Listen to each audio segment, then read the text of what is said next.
তোমাদের সাথে একটা ট্রাভেল ব্লগ শেয়ার করতে ভীষণ ইচ্ছা করলো। আর এই ব্লগটা প্রায় রেকর্ড করেছি অনেক মাস হয়ে গেল। তোমরা দেখতেই পাচ্ছ যে শীতের পোশাক পরে আমরা আছি, মানে এটা গত বছর শীতের একটা ব্লগ। গোছ গাছ করে বেরিয়ে পড়লাম গন্তব্যের উদ্দেশ্যে। আমাদের গন্তব্য হলো জয় জগন্নাথ, মানে পুরী ধামে। হাওড়া থেকে উঠে পড়লাম হাওড়া পুরী সুপারফাস্ট এক্সপ্রেসে। এই জার্নিটা আমার কাছে ভীষণ মেমোরেবল একটা জার্নি, কারণ বিয়ের পর এই প্রথম আমরা একসাথে কোথাও ঘুরতে যাচ্ছি। ট্রেনে উঠেই বাড়ি থেকে যে সমস্ত খাবারগুলো এনেছিলাম সেগুলোই আমরা খাচ্ছিলাম। আর আমাদের ট্রেনের টাইমটা একদম রাতের বেলা ছিল, 10টা 11টা নাগাদ, ঠিক মনে নেই। তবুও এই ভিডিও এবং ছবিগুলো আমি আঁকড়ে রেখে দিয়েছি তোমাদের সাথে শেয়ার করবো। ডিনার করে আমরা ঘুমিয়ে পড়েছিলাম, আর ভোরবেলা উঠে দেখি এত সুন্দর প্রাকৃতিক দৃশ্য। আসলে উইন্ডো সিট বুক করার এটাই একটা বড় অ্যাডভান্টেজ। সকালবেলার এই পরিবেশ দেখতে দেখতে আমরা পৌঁছে গেলাম পুরী স্টেশনে।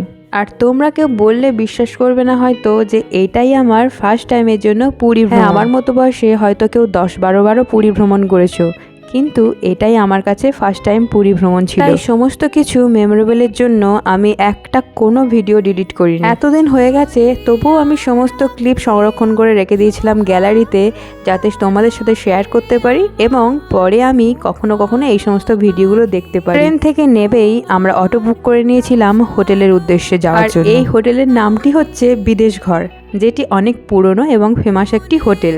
হোটেলের 4th ফ্লোরের একটা সি ফেসিং রুম আমরা বুক করেছিলাম। এরপর আমরা কি করলাম এর পরের ভিডিওতে তোমাদের সাথে সমস্ত ডিটেলস শেয়ার করছি।